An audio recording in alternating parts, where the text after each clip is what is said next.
Tuhan bersamamu.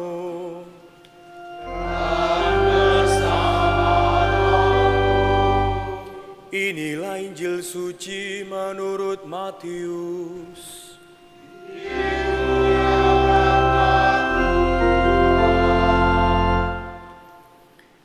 Sekali peristiwa Yesus bersabda kepada ke-12 muridnya, "Janganlah kamu takut terhadap mereka yang memusuhimu, karena tidak ada sesuatu pun yang tertutup yang tidak akan dibuka, dan tidak ada sesuatu pun yang tersembunyi yang tidak akan diketahui.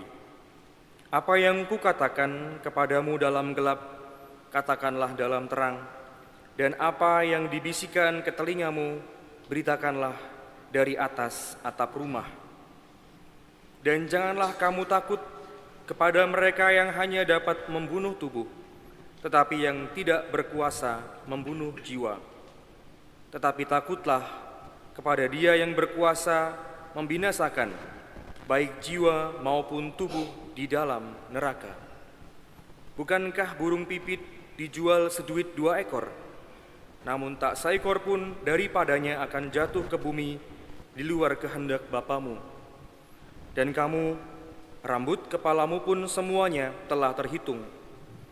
Sebab itu janganlah kamu takut, karena kamu lebih berharga daripada banyak burung pipit. Setiap orang yang mengakui aku di depan manusia, akan kuakui di depan Bapakku yang di surga.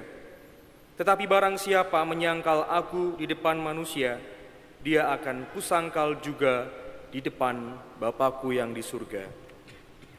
Demikianlah sabda Tuhan. Terpujilah Kristus.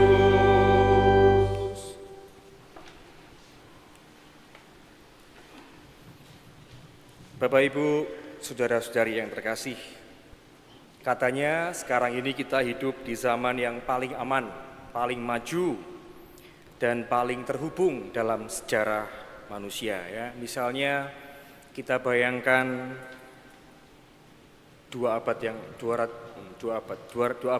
abad ke-19 ya, tahun 1800-an begitulah kira-kira, atau 100 tahun yang lalu katakanlah ya, 200 tahun yang lalu. Rata-rata harapan hidup manusia di dunia ini hanya sekitar 30 sampai 35 tahun ya. Tentu saja ada banyak faktor, diantaranya penyakit yang tidak bisa tertangani dengan cepat karena belum ada obat ya, perkembangan dunia medis yang seperti sekarang yang bisa kita dapatkan. Tetapi sekarang rata-rata global usia harapan hidup manusia itu lebih dari 70 tahun, bisa 70 tahun ke atas ya, kalau kita hidup sehat. Kemudian akses komunikasi, pengetahuan juga jauh lebih luas dan lebih cepat.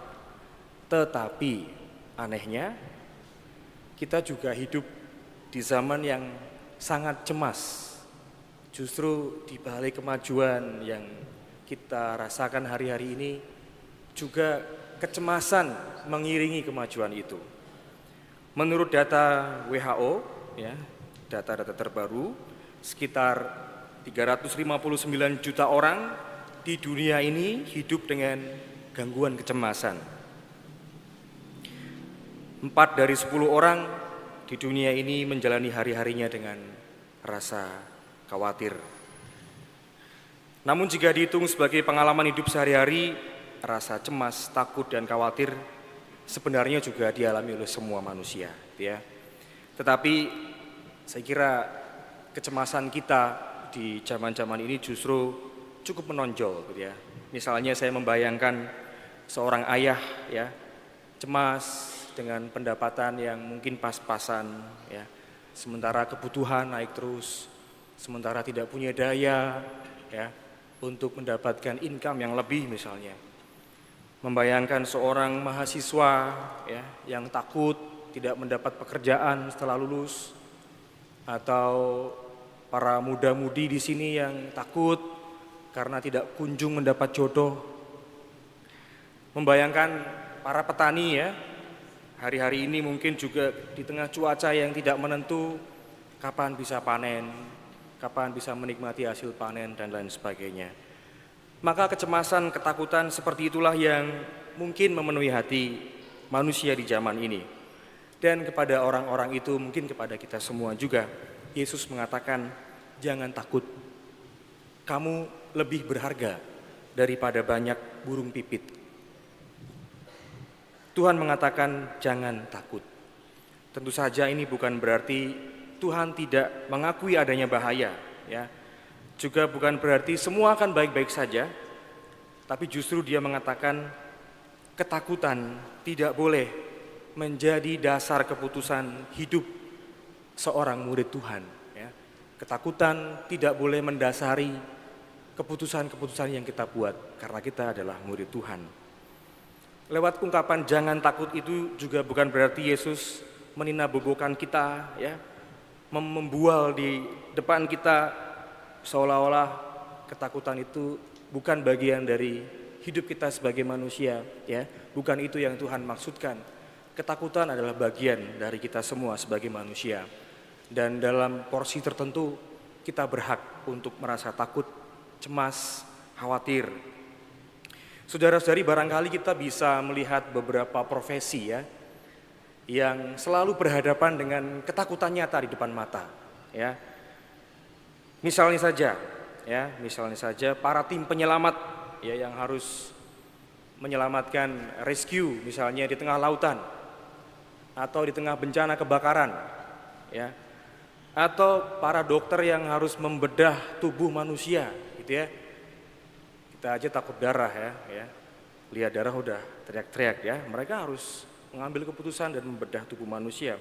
Atau misalnya para penambang, ya, yang berada di perut bumi kiloan meter, ya, ratusan kilometer mungkin juga. Para pelaut yang terombang-ambing di tengah laut, atau mungkin para penerbang, ya, yang berada di udara dengan ketidakpastian cuaca dan lain sebagainya, atau mungkin para astronot di luar sana, ya, dan lain-lain, ya. Satu kisah misalnya, ada kisah di tahun 2018 ketika 12 anak muda dan seorang pelatih sepak bola di Thailand sana, ya, terjebak di dalam gua. Dan ada sebuah momen heroik di mana tim penyelamat itu mencoba untuk merescue mereka di tengah gua yang jalannya itu tidak pasti, gitu ya.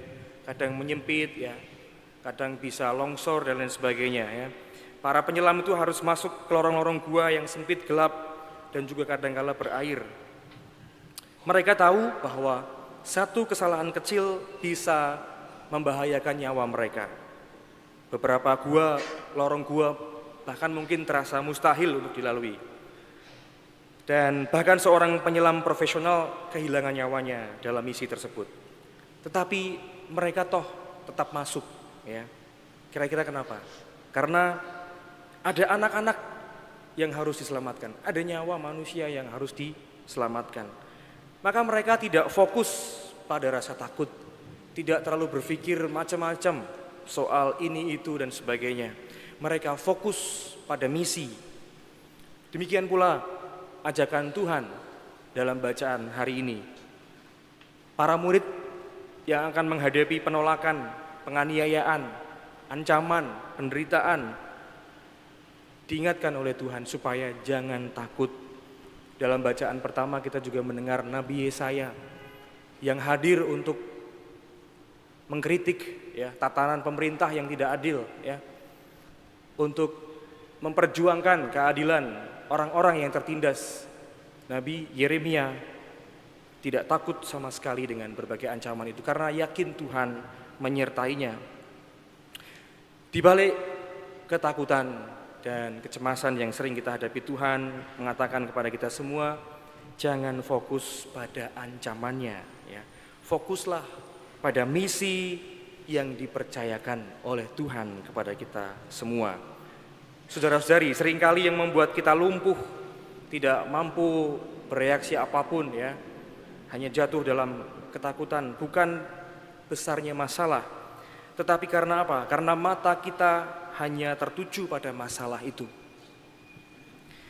Dan perikop Injil hari ini bukan sekedar ajakan untuk tidak takut, tetapi juga undangan untuk hidup dalam kebebasan sebagai murid-murid Tuhan. Ketika kita di zaman ini dikuasai oleh ketakutan, kecemasan akan penolakan, kegagalan, kehilangan, ataupun ketidakpastian, Yesus menawarkan sebuah prinsip yang berbeda. Kepercayaan bahwa Allah mengenal, Allah memelihara, dan Allah menyertai kita semua. Maka pertanyaannya bukanlah apa yang membuat kita takut, tetapi siapa yang paling bisa aku percaya ketika aku takut. Ya. Bukan apa yang membuat aku takut, tetapi siapa yang bisa paling aku percaya ketika aku takut. Untuk menutup renungan ini dan menggambarkan siapa yang bisa kita percaya saat kita takut, ada sebuah ilustrasi sederhana. Bayangkan seorang anak kecil sedang berjalan di tengah hujan deras, ya. Petir menyambar, angin bertiup kencang. Kemudian dia memegang erat tangan ayahnya. Apakah ketika si anak dan si bapak itu berjalan, hujan berhenti? Tidak. Apakah petirnya hilang? Tidak. Apakah jalannya kemudian menjadi lebih mudah? Juga tidak. Hanya tangan seorang ayah yang dia pegang. Tetapi anak itu tetap berjalan dengan tenang, karena ia tahu siapa yang memegang tangannya. Maka demikian juga Tuhan tidak menjanjikan hidup tanpa badai. Tuhan hanya menjanjikan satu hal, Bapa di surga mengetahui semuanya, bahkan rambut kepala kita pun terhitung. Maka menjadi seorang murid Tuhan bukanlah orang yang hidup tanpa ketakutan, tetapi orang yang tahu bahwa tangan Allah lebih kuat dari semua ketakutan dan kecemasan yang kita hadapi. Kemuliaan kepada Bapa dan Putra dan Roh Kudus,